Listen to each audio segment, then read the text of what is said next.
E o ministro do Supremo Tribunal Federal, Marco Aurélio Mello, afirmou que a corte está sendo usada por siglas de esquerda para desgastar o presidente Jair Bolsonaro. Aspas. Como já disse em sessão do caso da Agência Brasileira de Inteligência, ABIN, o STF está sendo utilizado pelos partidos de oposição para fustigar o governo. Isso não é sadio. Não sei qual será o limite, afirmou em entrevista ao portal Gaúcha ZH. Recentemente, os ministros votaram uma ação do Partido Socialista Brasileiro contra a atuação da ABIN.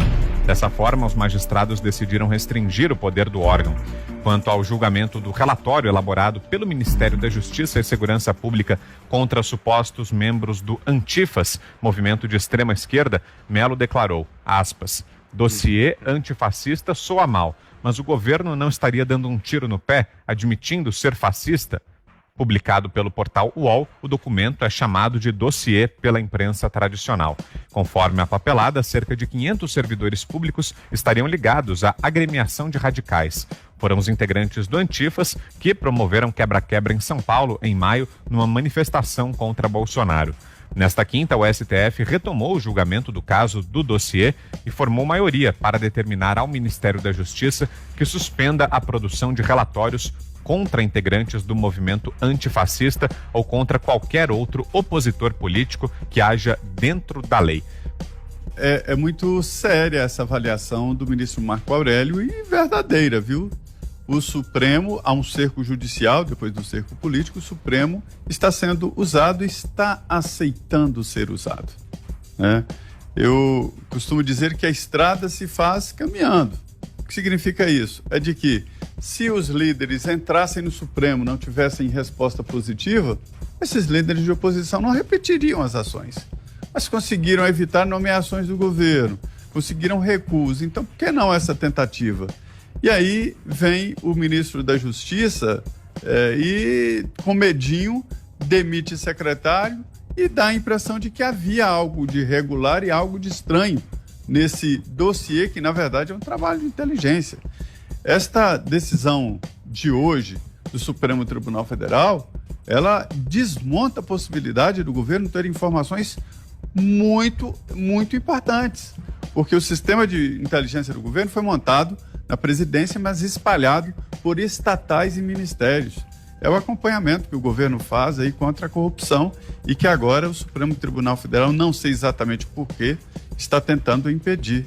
Joga, evidentemente, esses profissionais na ilegalidade, mas o serviço deve continuar.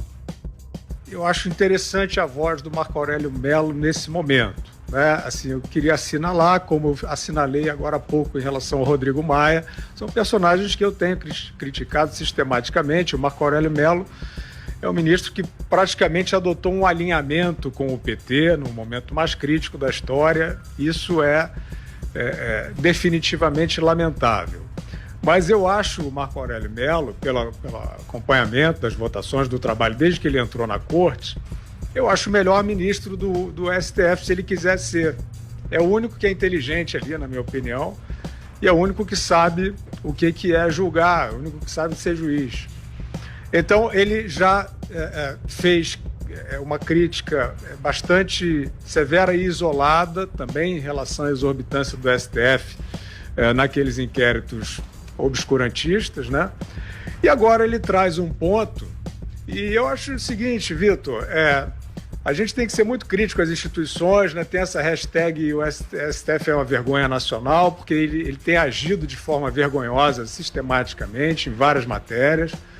Agora, a gente tem que ficar atento também às vozes que vêm contrariar esses desvios. E essa voz do Marco Aurélio Mello é muito importante nesse momento pelo seguinte, esta ação combinada foi uma combinação ali da rede com a Carminha, né? Foi lá o pessoal ali da Marina, do Molon, do Randolph, enfim, aquela turminha junto com a Carminha que faz o mesmo proselitismo, né? Progressista, não sei o quê, que tenta parecer uma pessoa humanizada, que diz que samba no pé, que violência tem que ser combatida com capacidade de amar.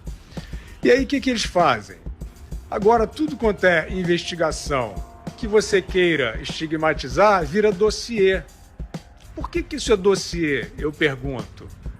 Se você tem funcionários agindo de maneira colaborativa com uma organização violenta, uma organização bandida, uma organização assassina, que mata pessoas, por que você não pode investigar? Eu acho estranho isso. Não pode não, você tem que investigar. A gente até tem comentado aqui, por exemplo, um choque de gestão, de ética, pode-se dizer, feito na área dos transportes, que é, historicamente, um foco de corrupção no Brasil. O ministro Tarcísio explicou aqui nos Pingos que tem presença de funcionários dentro do Ministério e no próprio DENIT, encarregados de observar a conduta, a lisura, né, a correção dos processos, tem inclusive agentes federais lá. Qual é o problema? Vai dizer também que é um dossiê contra os corruptos históricos do Ministério dos Transportes? Eu acho muito esquisito o seguinte, é um movimento brutal, esse Antifas ou Black Bloc, não interessa, né? São umas almas penadas que são arregimentadas por gente que só quer ganhar com narrativas de história triste, né? Só quer dizer que há o apocalipse na próxima esquina. E esses movimentos apareceram no momento mais dramático, né? Com a população quarentenada de uma maneira irracional, todo mundo acuado. Essas pessoas apareceram, foram para as ruas, supostamente porque havia um movimento contra o racismo nos Estados Unidos, ou seja, uma irradiação completamente fútil, completamente rasa, não tem nenhuma defesa de causa humanitária aí, e saíram quebrando tudo, quebrando, queimando, destruindo, né, no Brasil, fingindo que aquilo era uma luta contra o fascismo brasileiro. É sempre isso. É sempre isso. O que o Marco Aurélio está dizendo é exatamente o que está acontecendo, né? Quer dizer, esses ministros patéticos do STF, eles estão entrincheirados numa cartilha, eles estão entrincheirados num panfleto colegial contra o fascismo imaginário. E no momento em que houve esse movimento violentíssimo, que precisa ser coibido, onde estavam as vozes dos empáticos, né? dos fica em casa, dos defensores do lockdown? Aplaudiram de um dia para o outro. Vocês devem lembrar, todos os nossos espectadores vão lembrar disso. De um dia para o outro, esses mesmos que estavam afirmando a suposta ética de todo mundo trancado em casa, supostamente para combater um vírus, apoiaram o movimento de resistência democrática, que eles chamaram de depredação. Eles querem a destruição total, eles querem a ruína do país.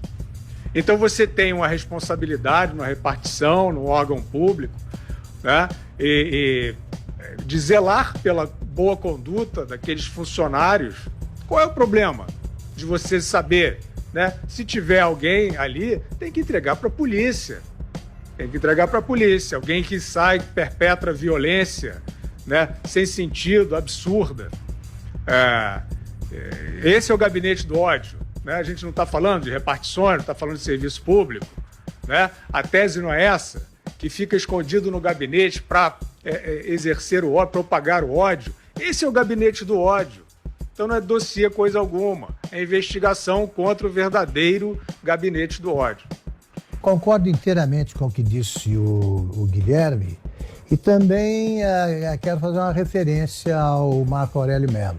Em 2006, se não me engano, não sabia se era 2004 ou 2005, mas foi em 2006, ele assumiu a presidência do Superior Tribunal Eleitoral e fez um discurso que ficou conhecido como País do Faz de Conta, que para mim foi o mais brilhante e claro retrato do Brasil daquela época, onde você já tinha o ovo da serpente, né, que mais tarde germinou e nos trouxe ao Brasil do Lula e da Dilma. O discurso é brilhante. Faz de conta que o governo não sabe que o pessoal rouba para bula. Faz de conta que não há corrupção nisso. Faz de conta que o Brasil sabe punir os delinquentes de quaisquer classes sociais, etc. De repente, ele começou a votar com estranheza. Esse Marco Aurélio de agora é muito parecido com o Marco Aurélio do discurso O País do Faz de Conta. Ele vai se aposentar no ano que vem, né? Tomara que pelo menos até lá ele continue resistindo com essa lucidez ao avanço dos malucos que controlam o Supremo.